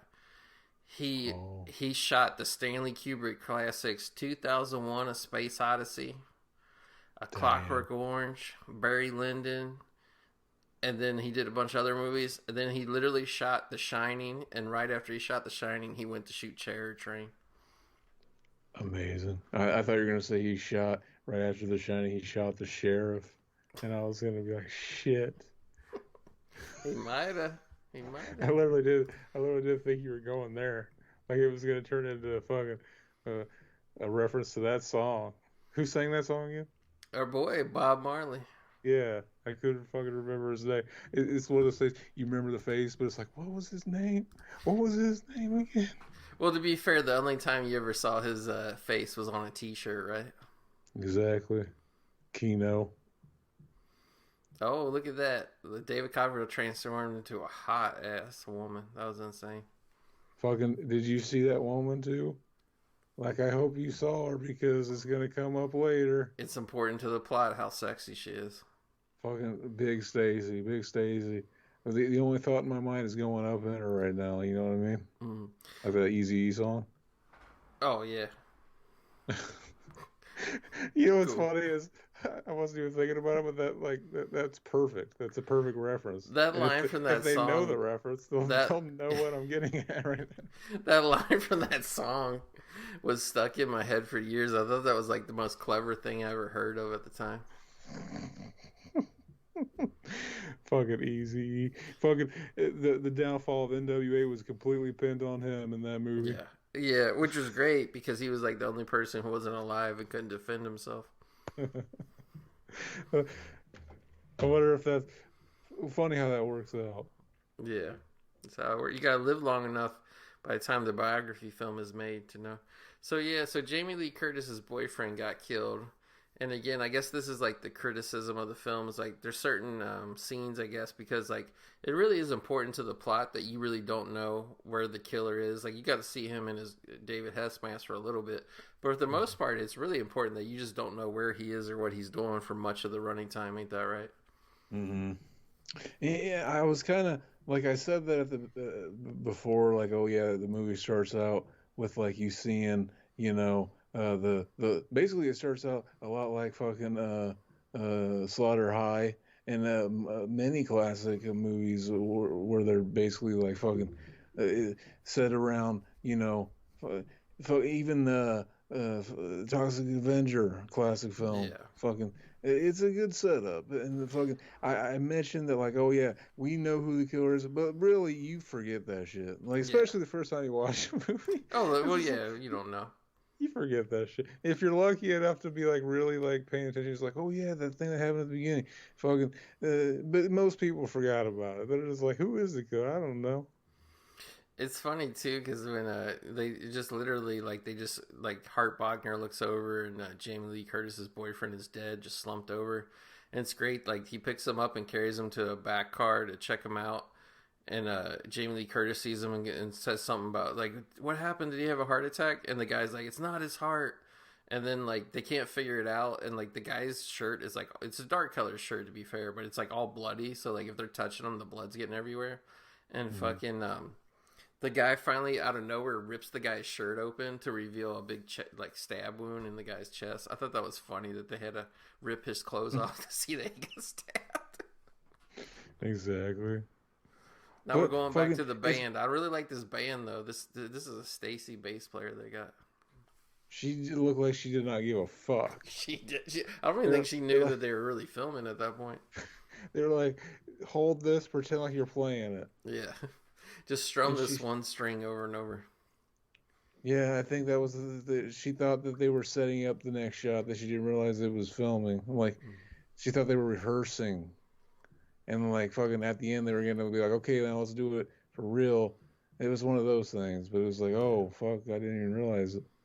This is where, because like the Hart Bogner pulled the emergency stop, but then the guys up front never hit the hard stop. So Ben Johnson ran up there and just realized they were gone. So we're to assume that to believe that they got killed, but we really don't know. We never really find out about them.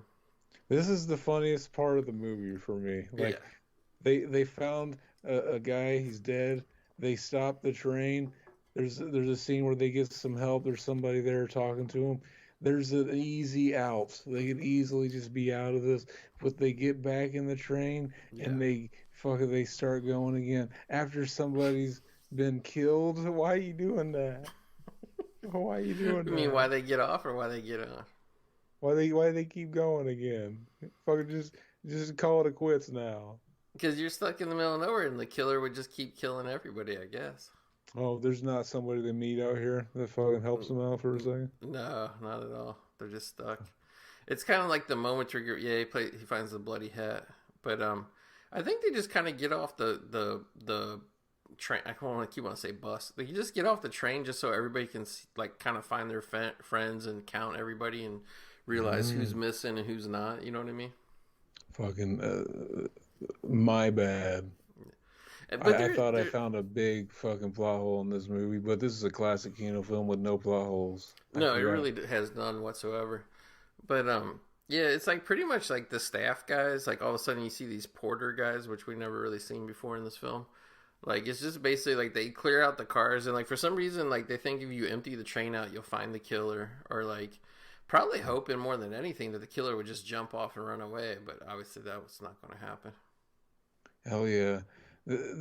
I remember too, like David Hess mask in this movie, and it's on a train.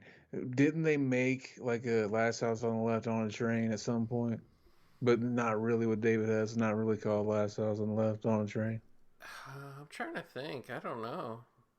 Fucking like, I swear there was like a rape revenge movie that took place on a train. It must have been a more obscure one that I hadn't seen. Yeah, he wants everybody to take off their masks, but some people are so cold they're just keeping their mask on. It's so cold. Like the cold if you were dead. It's kind of weird though, because this is a New Year's Eve film and like everybody's partying, but there's really like, I don't know, like there's really like no typical New Year's Eve decorations. Yeah, this naked girl, I never really even knew who she was. Yeah. They just find a naked girl dead. This is around the time where it seems like fucking when I joked about like, oh, they just used the 20-page script. It's possible. It's possible because around here it's like they start just like fucking, how can we make this a feature length movie? Because in a way, I always think like fucking. I always forget this happens, and like I think like fucking as soon as like around the time the third act should be starting, I always remember it's like right whenever the final scene happens. Like, oh yeah, then she goes into the one room and fucking he's sitting there with the clear see through mask on. Yeah. I just forget this entire section of the movie happens in a way. Yeah, I think that end scene where she goes in the room with him, I think that's actually the best scene in the movie. Like, I really like it. Mhm. But yeah, like I think really too, like what you're saying, a lot of people shitted on this movie is that I think a lot of people, because I mean, there's not that many people. Like, I mean, I was like 2 or 3 years old when this movie came out. A lot of people you probably talked to about it, they probably weren't old enough to go see this movie when it came out, and so like everybody, it was one of the ones everybody rented on video after they seen a million Friday the 13th, a million Nightmare on Elm Streets, and it's like it's hard to imagine, but like at this point, like the slasher movie, what do you call it, format, it wasn't really laid down yet, because like up until this point, I mean, I know everybody goes back to like Peeping Tom and all those movies and shit, but like really the modern of this time period slasher genre was like you pretty much had Black Christmas and Halloween, and then this was made to try and capitalize on the success of Halloween. But if you look at like Black Christmas and Halloween, like those two films are nothing alike at all. I would say if anything, this film's kind of more like Black Christmas than it is Halloween. But like there just was no slasher formula, like the shots of like seeing the guy creep up and do whatever. So like this is kind of almost like a more like thing I kind of like about this movie is it kind of like almost like a more what do you call it, like classic Agatha Christie 10 Little Indians type murder mystery movie, you know what I mean? Like more than is what you would. I mean, it's called a slasher movie, but I mean like this and like Friday the 13th Part 6 have like nothing in common, you know what I mean? hmm It is. It is kind of like a murder mystery, but one where you get to the end and you realize, oh yeah, they told us who the killer was already. Because, Yeah. like I said, you forget that beginning scene happened But pretty I think much. it's like you said, like even though you really don't think of it or it's not spelled out a big time, like whatever.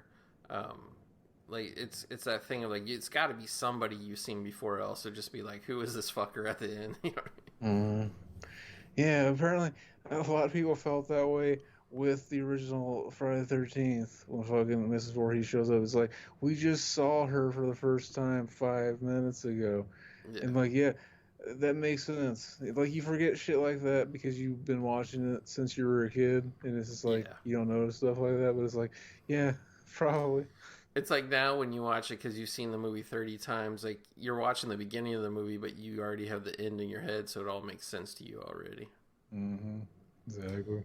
But yeah, like here, like pretty much, Jamie Lee Curtis figures that it's the Kinney guy that they played the prank on because he's the only person that would want revenge on them. And then the doc guy Hart Bachner says like yeah, like he's the magician because he shows them a book and the pledge book, and like it has a thing in there from Kinney and when he was a pledge in the fraternity. And his thing was magic. Like they never really set it up, but like just with this yearbook, they're like, yeah, he was always doing magic and shit. So it's the magician guy. It's David Copperfield, which like granted, some time had passed, but it only been like 3 years. Like, how did they think the guy that they knew what he looked like? Like, did they think he had a bunch of plastic surgery and got all handsome enough to become David Copperfield in this film? Fucking possibly, or maybe he uses magic.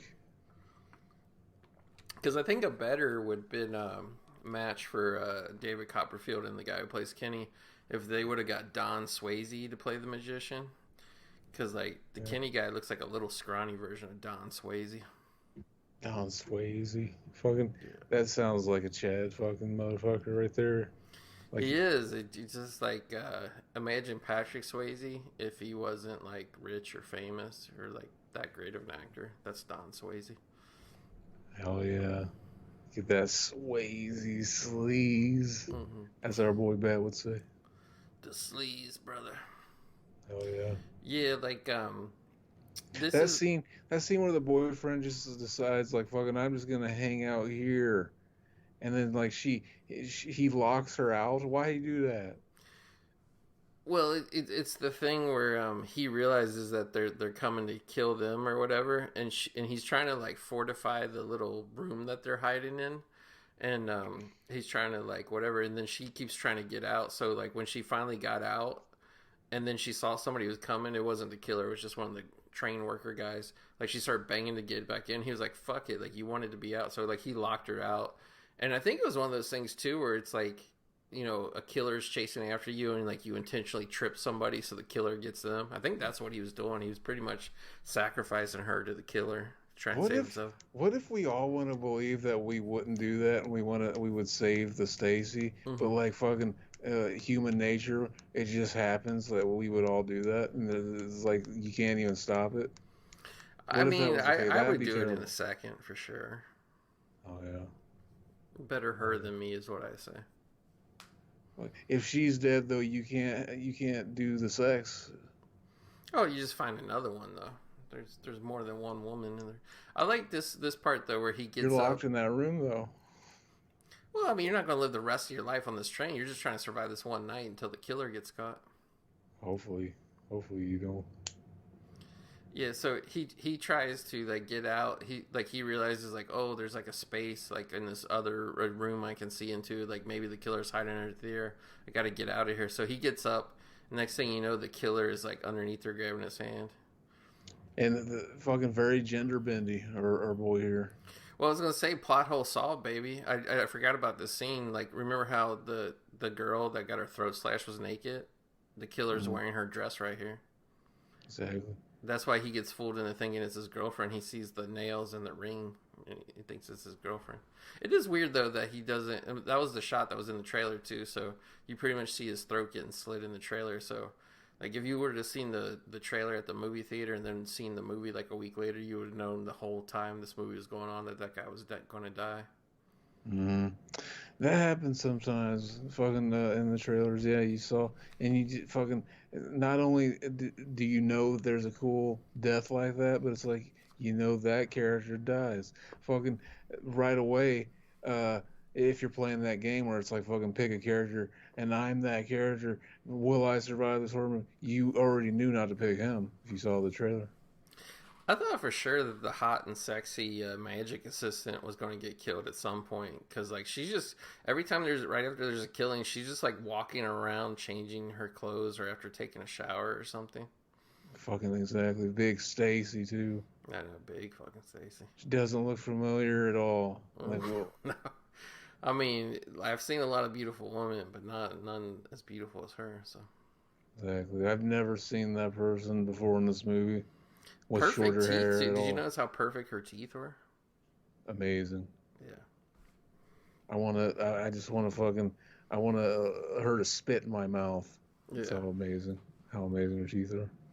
Speaking of, I need to send you the clip. I should have sent you. There's this clip of Aubrey Plaza. She's got some new movie out. This was like from a few weeks ago, where she reads horny tweets that people sent her, and they're all saying like, you just save it for a night when you're edging or something, and you need to finally finish because like she's like reading all this kinky shit that people want like her to do to them, and she's like, sure, okay, whatever. Like I'll stab you, I'll crush you, whatever.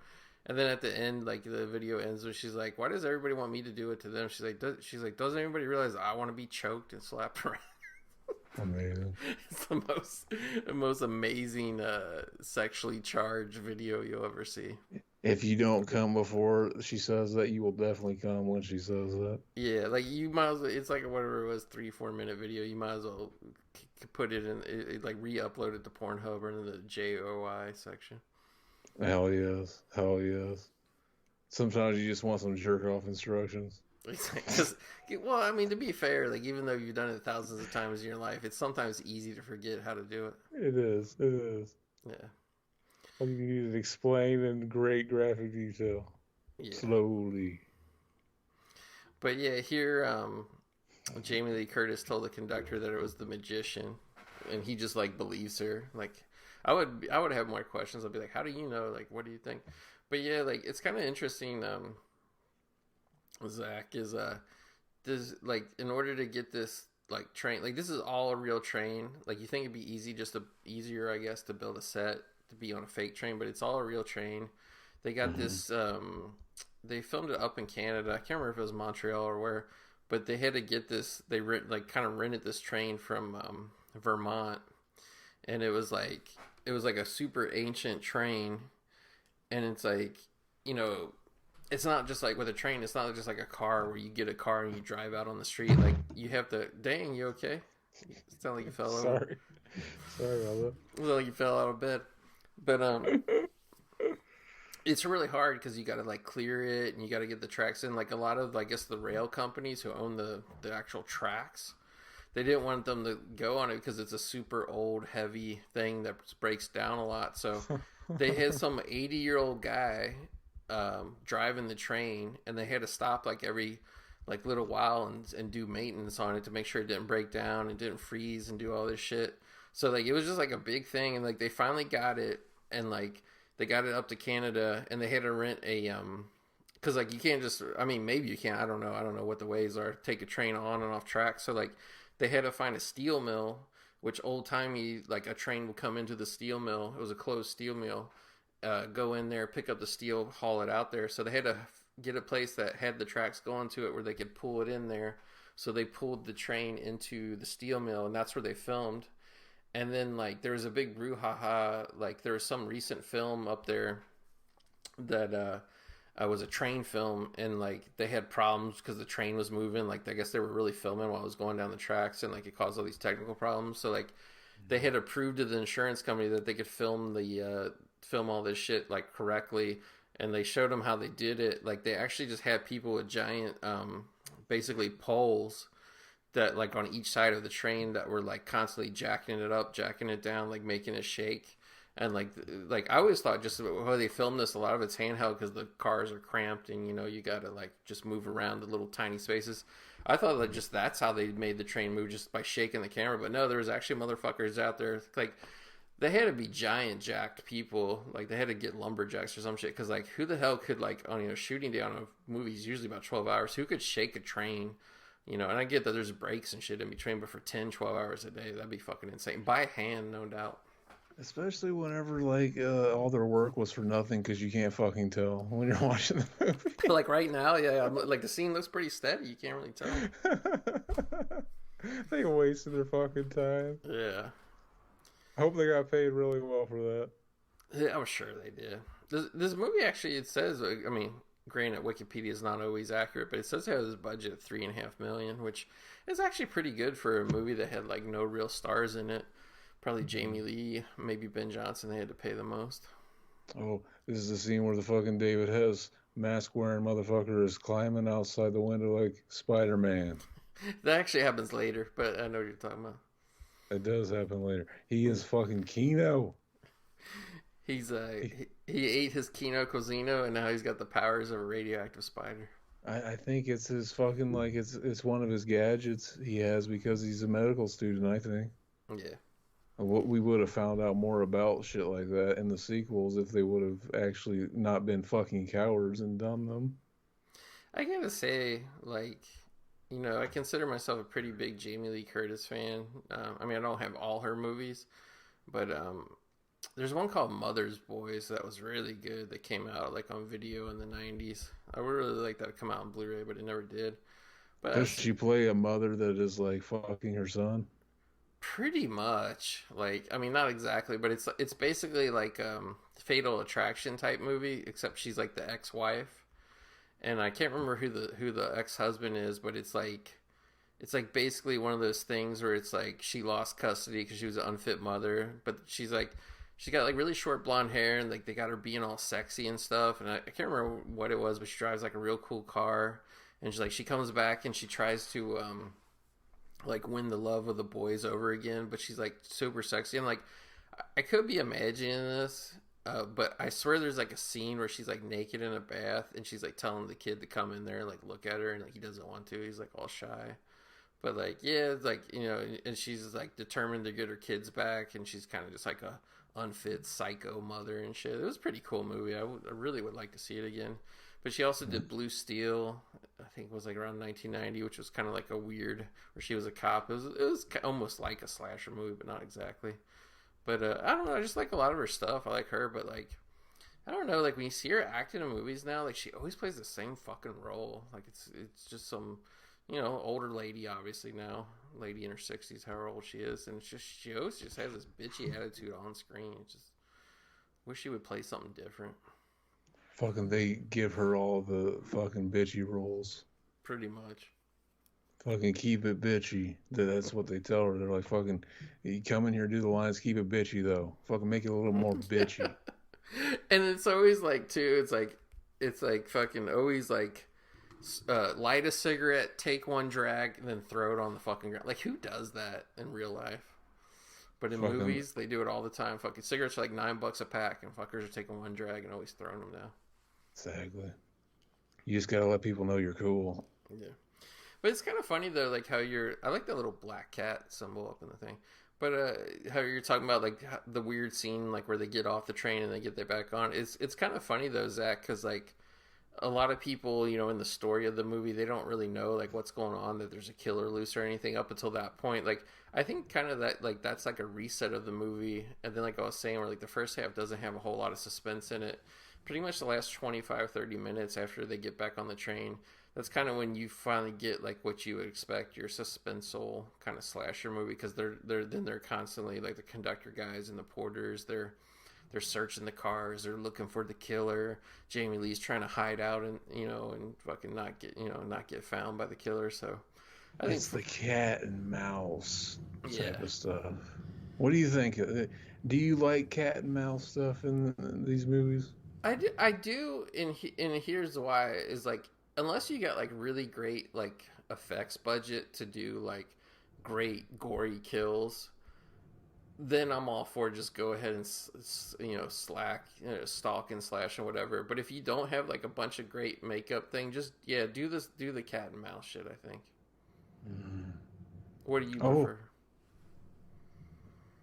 I deal with both of them, but like I was gonna mention that, like, fucking once he sees that blow up doll, it looked like he was gonna get down to fuck it, didn't it? Yeah, we should say Jamie Lee hid a blow up doll underneath a blanket, and she hid in the closet. I just never understood where she got that sword from, but I guess it's trivial.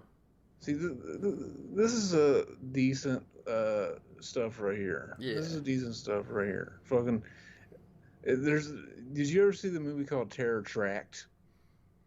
Oh, is that the one about the subdivision? Fucking, it's a horror anthology movie. I think USA Network produced it or something. It had John Ritter in it. Mm-hmm. He played like I remember it coming on real well. I just don't remember if I actually saw it or not.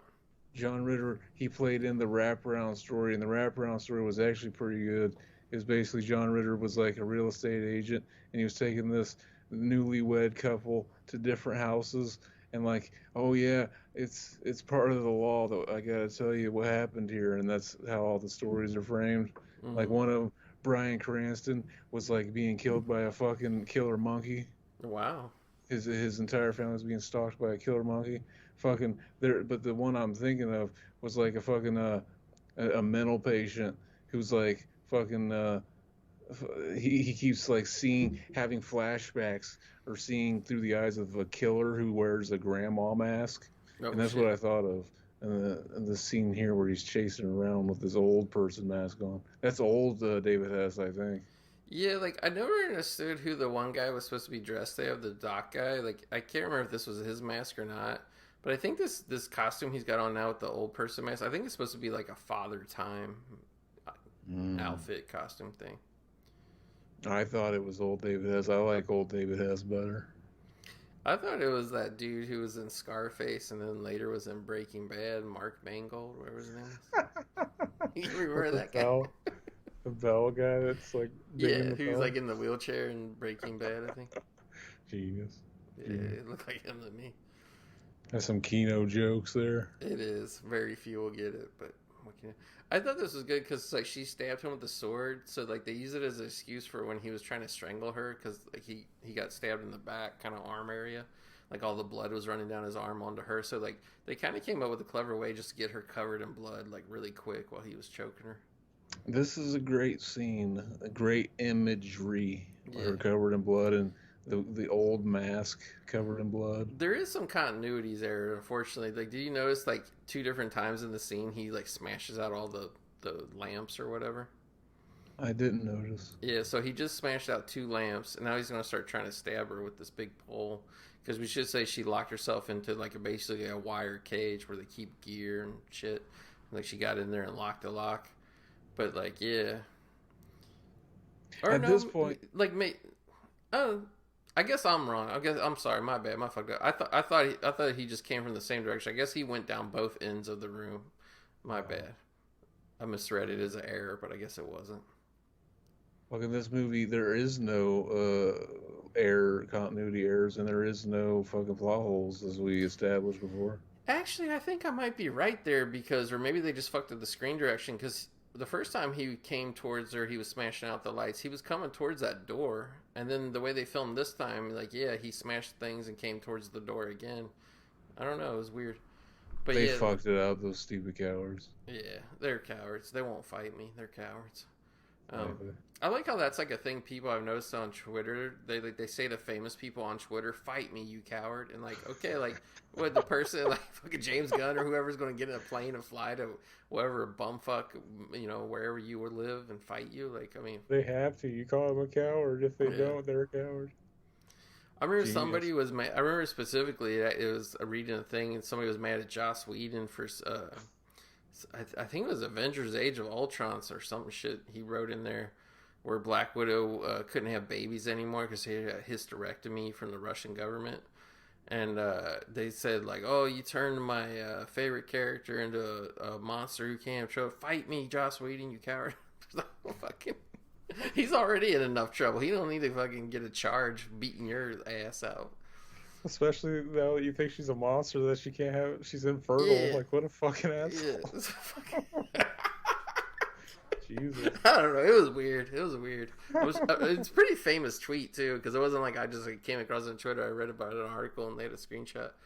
But yeah. So the guy there, like, yeah, like he was chasing Jamie Lee in between the cars, and it's like that little area where they go outside, and like they were all bloody and shit, and she just knocked him off the side of the train, but. But I kind of forgot that, but they do show like the little shot of his arm is hanging on the edge of the train, so we know that he didn't really die at that point. Exactly. He's got the strong hand from masturbating all those years, I think. Because he keeps turning down sex with these high. First of all, he turned down sex from a corpse, which, to be fair, I probably would too. But like the fraternity would have all came in the room and cheered him on if he just would have said fuck it and had sex with the corpse. But and then he could have had sex with that other lady when he was in the lizard costume. Passed on that. And I almost think the way Jamie Lee Curtis felt sorry for him, I almost like in a weird way think she might have like thrown a penny fuck on him, but Exactly. turned it all down. Here's Vanity. She's checking on Jamie Lee. I thought it was funny too. The conductor guy goes up to Jamie Lee, or no, I'm sorry, not to Jamie Lee, to Vanity, and he's like, "Miss, we'll be in the station in about 15 minutes. Would you like a cup of coffee?" It's like, motherfuckers got throat slashed on this train. Like, if you're getting off in 15 minutes, you don't have to make coffee for people. Let's just get off this fucking train already. Exactly. Was he really asking her if she wanted coffee, or was he coming on to her though? To be fair, he was flirting with Jamie Lee the whole time. Which, by the way, this is good too because you don't really see this in movies. Zach is yep. Here's his Spider-Man chemo moment where he climbs upside down on the window. Which He's using his scalpel, I think. And he's got the old man mask on. It's half covered in blood. You think he's got little scalpels attached to his hands that let him stab into the side of the train? He's worked out his his muscles and stuff, and his pinkies and his fucking all this shit. He's like got them in between all of his fingers and like his toes. Push-ups on his fingertips or whatever they do. Mm-hmm. But yeah, this is a nice touch because check out Jamie Lee here. They cleaned her up. They got all the blood off her. Probably wiped her up with a rag or something. But she's already got bruises around her neck where the fucker was choking her, earlier. Like, that was a good touch. Like, you really don't see makeup like that in horror movies in particular where people get punched or hit or fall down. Like, in real life, obviously, you would be all bruised up from that shit. Mm-hmm. They were paying attention. They were. The continuity lady, the script supervisor.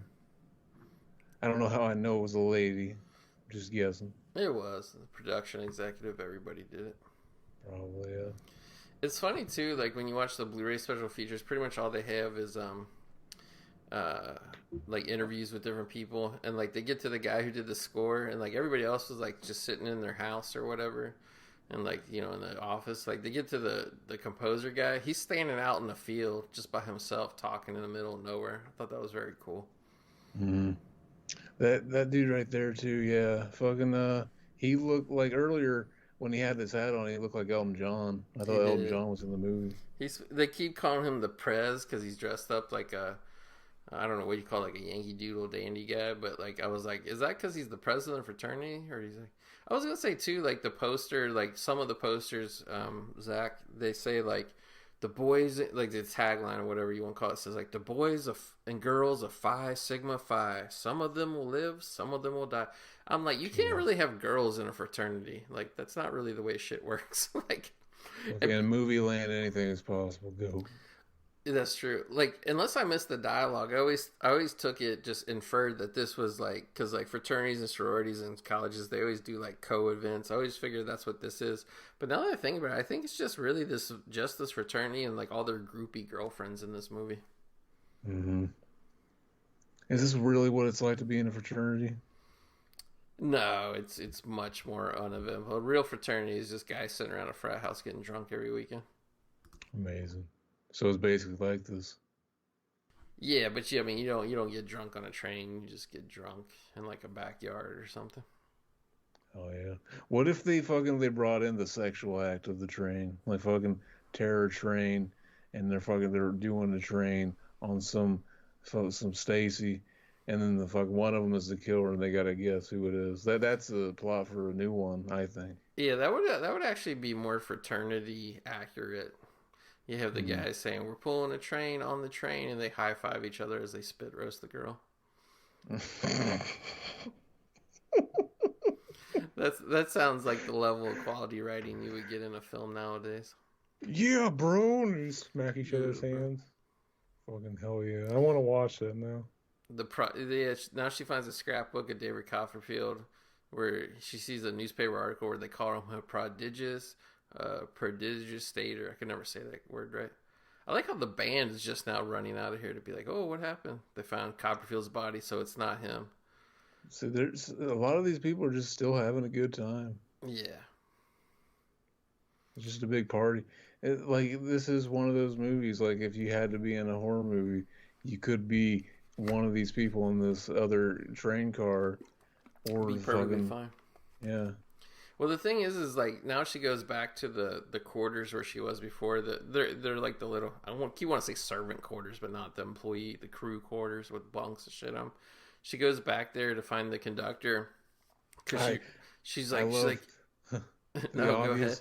The obvious overdub when she hides her mouth there. Mm-hmm. I guess they just thought she needs to say something there to explain why she's sitting down. I don't know. She's just kind of speaking gibberish from what I remember. Yeah. But yeah. Oh man, this is like the end of the crying game all of a sudden. So now we realize that Kenny, the guy who getting revenge, he was actually man, like I really lost my boner at this point. But then I got like a bigger boner when I realized the twist really. But Kenny was the sexy magic assistant. And like I never understood why he put the women's wig back on and then put it underneath that hat and all that shit. But yeah, like that was pointless. I guess just so that the reveal was more like, oh, fucking, oh, the chick has a dick. And it's like the triangle. Yeah, it's like a chick has a dick, but it's like. But this begs the question: like, fucking, was David Copperfield in on it? No, he wasn't because he got killed. Fucking. Did he just kill David Copperfield's real assistant and pretend to be her by putting on a wig? Did he do that? I don't think it's really that he killed the real assistant. I think he like applied for the job, pretending to be a woman the whole time, and just nobody could tell. He was in it for the long game. He was fucking Kaufman-esque. Like fucking, he couldn't let anybody know it was a joke.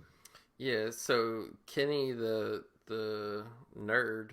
His greatest trick he ever pulled was convincing the world he didn't have a dick. Hell yes. Fucking I fell for it. And then that's how Usual Suspects ripped this film off as well. Yeah. And fucking And then look, she kisses him and he spurgs out again. Yeah, it's really weird. Like he pretty much kills himself in this movie after like trying so hard to kill everybody. Is like because he's holding hands with her or he's reunited with her. Like he pretty much goes into like a psychological fit where he starts. They show it too. He starts flashing back to the night where he touched the corpse again. Like to justify how crazy he went over that corpse shit. I don't think it's really that he got into bed for 1 second with the corpse and jumped out. Like I think you got to write it where he had sex with the corpse. You know. Exactly. It's dark and he doesn't realize it's a corpse until they turn the light on. Yeah, or like at the very least make it where like they jump in and they take pictures of him and they throw him around school. Like you kind of did need it. That's my only criticism of the movie. You kind of did need to flesh that plot out a little bit. But then again, when we remake it, we can fucking they do the old switcheroo. Like, you yeah. ever see those videos where the horse goes to mount the other horse and they switch it with a fake semen catcher? Fucking Oh, that guy with like that big rubber glove thing. yeah, fucking they did it like they had the corpse there, but like they fished his cock out and put it into a hot pocket that they microwaved to like Amazing. till it was just medium hot. And then It it wasn't ends too with hot. somebody eating the hot pocket. Great. Hell yes. After he comes inside of it, yeah. Yeah, Mary was played by Dee Dee Winters. That's vanity. But yeah, so like Kenny, he pretty Thanks. much he starts freaking out and he starts spinning around like he's caught in the bed sheets or whatever again. But it's just really just he's going crazy, and then the conductor comes out and hits him and knocks him out of a door or a window. Really, he fall and it's pretty good shot. It's a dummy shot, obviously, but it's a pretty good shot. Like I you see love him. the shot of him falling and hitting the ground, yeah. Yeah, I figured that's what you were laughing about, but it is a good visceral reaction, really, more than anything, to just be like, psh. And then they even do one more shot too, where they show him going down the stream. Mm-hmm. Fucking poor guy. All he wanted was to kiss fucking Jamie Lee Curtis, and then he Mm-hmm. did it, and then he Yeah. spurged out because he finally Mm-hmm. got what he wanted, and then all the fucking incel frustration came out. Exactly. So yeah, this movie too, I gotta say, this is the first film by Roger Spottiswoode. So the next movie he did after this, The Pursuit of D.B. Cooper, which I got. It's a kind of like a weird comedy with Treat Williams as D.B. Cooper. It's pretty good. And did a few more movies. He did The Best of Times with. It's actually one of my favorite Robin Williams movies with Kurt Russell. He did Turner and Hooch, Air America, Stop or My Mom Will Shoot. And then, like, bizarrely enough, they let him do a James Bond movie. He did Tomorrow Never Dies. That was kind of like the apex of his career.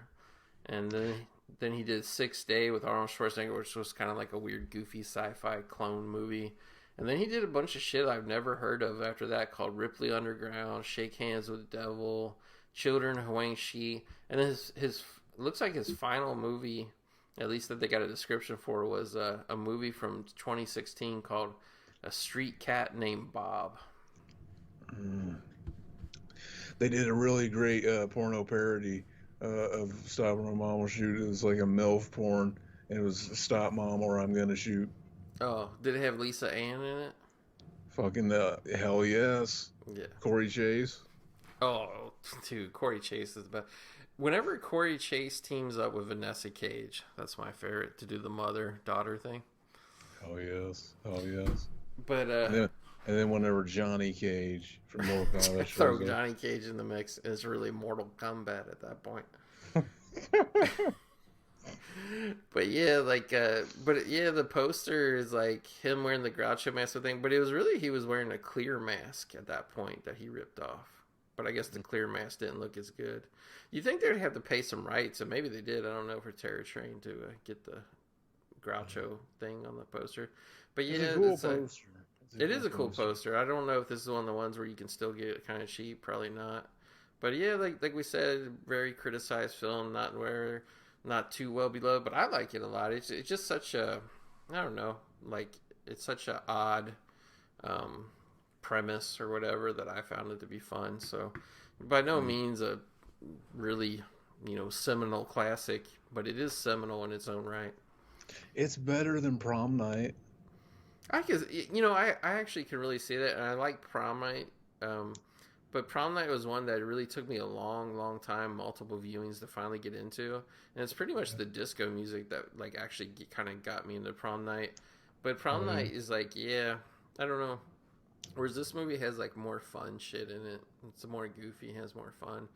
But again, both movies before the slasher formula, you know, if the formula would have been more established, I guess they could have put in scenes that would have, you know, probably made people happier or whatever. But I don't know. I don't think these were really bad. Just back then, people were just trying to make general horror movies, you know, with a killer and whatever, you know. Mm-hmm.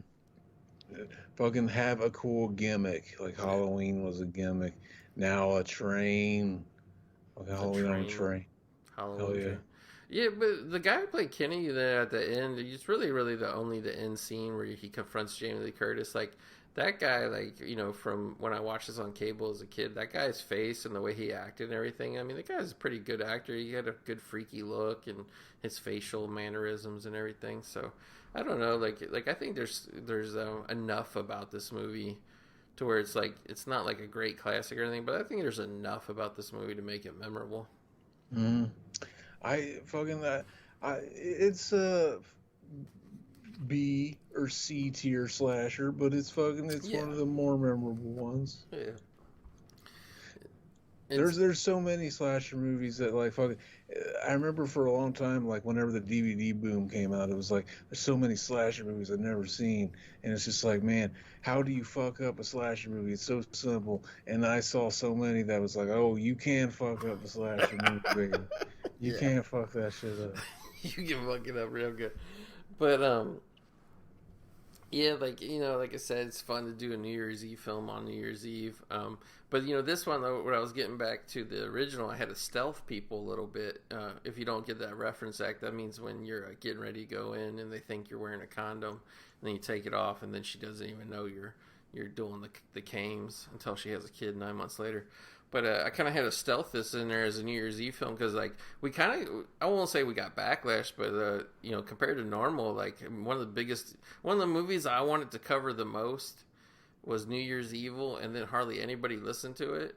And I think really the problem with that one, besides it being a holiday film, and people don't really like holiday films, at least our audience doesn't, is there was a lot of politics involved in New Year's Evil. Like, you had Evil, the killer. He was, first of all, he was a big advocate for men's rights. Yeah. And I don't think people really like that preachy message that he had while he was killing people. He was killing people every time a new time zone celebrated midnight, but he just had a lot of politics. And then worst of all was at the end where he committed suicide and he jumped off the roof of the hotel, and those people down below, he was screaming his last preachy message for them to research flat earth before he splat it. So I think that kind of turned off some of our listeners. So I wanted to still do a New Year's Eve film, but maybe, like, I don't think a lot of people even know that this is a New Year's Eve film, just Terror Train. They just think people get on a train and get killed. So if you're a listener, sorry for playing that cruel joke on you, but yes, we got you to listen to a New Year's Eve film getting covered on New Year's Eve, because we're celebrating here. We're getting ready to blow the little stream, what do you call it, the little party things, party favors, and then we're gonna pop the champagne and then pop the fucking nuts, if you know what we mean. Yeah, that's the real champagne.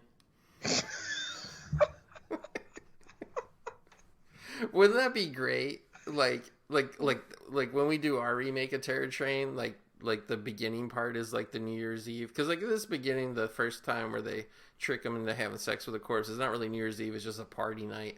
But we'll do it where that's the thing, and like basically what happens because of toxic masculinity is when it hits midnight, like the guy pops the champagne, but then like in the back room they have all the pledges jerking off into the champagne glasses, and then they pour champagne in with the cane, and then everybody drinks it. But then like it gets mixed up, and some of the guys drink it too, like, and then everybody finds out and they get mad. So like that would be like a real great whodunit, because like the next New Year's Eve, like somebody's killing everybody off. But you're like, well, like they're trying to figure out who all was at that party, who would get mad enough that they accidentally drank our cane that they would come back and kill us a year later. Mm-hmm. The guy in the Groucho Marx mask. Yeah, I might have to cut that part out, because I don't think we should be giving movie studios these really good ideas just for free. Exactly. They will take them too, those cowards. They took a few of ours already. Mm-hmm. Fuckers. Yeah. But either way, you know, it's a nice end of the year celebration. Looking back, you know, something. I was trying to think, like, what was probably the highlight of the year for our listeners, you know, Zach. And I think, ironically, like, looking back, I think probably the highlight of the year for the movie Graveyard listeners was when we covered Saving Silverman just a couple weeks ago. Probably. Fucking it all came. It was foretold in the fucking ancient texts that we would fucking do that film, and it would be great. And fucking it finally happened. Yeah, and like, you know, this being December, right after we watched that was probably the last regular movie I watched for the month of December, and then start doing all the Christmas films and whatever. Mm-hmm. And yeah, like, you know, now that, you know, tomorrow will be January, but now that we're into a new year here and I can go back to watching regular movies, like that movie actually never really left my my consciousness. Like I've been so glad. That's what I'm most thankful for, that it came out on Blu-ray and we could cover it. Oh yes, fucking, it's sitting right in front of me on my desk. Amazing. Fucking epic film from the director of Big Daddy. That's right. They could have easily put Problem Child on there too. Yeah, I think like, I get at the time that movie came out, Big Daddy was more relevant, but now, even whatever 30 years later, I think fucking Problem Child is always relevant forever. It always is. Mm-hmm. It's amazing how he put on the devil costume at the birthday party and caused all those problems. Exactly, and the fucking it's widely regarded. Basically, people talk about fucking great sequels. They talk about Godfather 2. Why every time you're watching a movie and they're talking about Kino sequels, they pat themselves on the back like, fucking, oh yeah, we thought of the Godfather 2. Aren't we so fucking, aren't we so amazing? Fucking, if you want to pull out the Kino, you bring up that fucking Problem Child 2 was better than the original. Exactly. That'll get you the real fucking film buffs. That would cause a bar fight and then get Kinophiles to come out of the woodwork. Exactly. I just hit play again. I'm watching this movie again. I'm thinking we should just roll through and do it again the second time around. One thing I give them credit for is they really shot this movie in the dead of winter, man. Like, you can tell everybody's freezing their dick off. Mm-hmm. Fucking, I wanted to mention that I always liked the fucking opening. Fucking the credits too. Fucking with the train. The train coming out. Yeah. It looks really demonic in a weird way, the way it's silhouetted and this. But I guess if you got a cinematographer from Stanley Kubrick's best films, like, you're gonna come out with some good shit. You know what I mean? Oh yeah. You know what? Fucking Terror Train. It needed one of those theme songs where you get children to sing the melody. Oh yeah. Like, and then that would have been fucking Kino. Like slow motion, it's coming out, the white powder shooting out of the top of the train, and you just hear like a kid's choir being like, Exactly. Yeah. Fucking that epic shit. That's the epic shit. Epic Kino shit. That's the shit that what's that dude's name? Christopher Nolan. He can't even replicate. He's blowing up real nuclear bombs now to film films, but even then, he can't come up with the shit that they was doing on Terror Train back in the late 70s. Fucking idiot. Yeah. What a fucking idiot. What a coward. He should fight me. He's got so much fucking to learn. He's got so much to learn. But we can teach him whenever we win communism. He's such a coward. When he worked with the great actor Tom Hardy, one of the great thespians of our generation, he didn't even want to hear what Tom had to say, so he put a muzzle over his mouth. Can you believe it? Low T. Very low T. Fight me, you coward. Mm-hmm. All right, so that's it. So I just want to say 2022 is over. 2023 is coming. And I've been speaking with Bat recently, and I think 2023 is the year that the movie Graveyard is going to bring Kino back to the world. I think Kino's been dying a slow death the last couple of years, Zach, and I think 2023 is going to be the year where Kino wins tonight. Hell yeah. I hope so. I hope you're right, baby. I know. I'm thankful for all the amazing listeners, and I'm thankful for you for getting time out of your busy schedule to come talk to me about the most important films in cinema history, like Saving Silverman and Terror Train. Anytime, baby. I am thankful for the listeners and you, baby. Oh, Because thank you. we're gonna came all over these films. We got so much came in to do, so much come to just shoot all over the place. We're gonna do so much that, you know, the film prints that turn into jelly and rot away, we're gonna reverse that process. Mm-hmm. Exactly. And then we're gonna hit every film vault across. We're gonna do a world tour, hit the film vaults, use what we got to preserve these fine films, and then we'll be talking about them for years to come, won't we? We will. Years to came, even. There's many years to came. All right, so everybody, want to thank you again. Wish you a happy new year, and we catch you right back here in 2023 in the movie graveyard.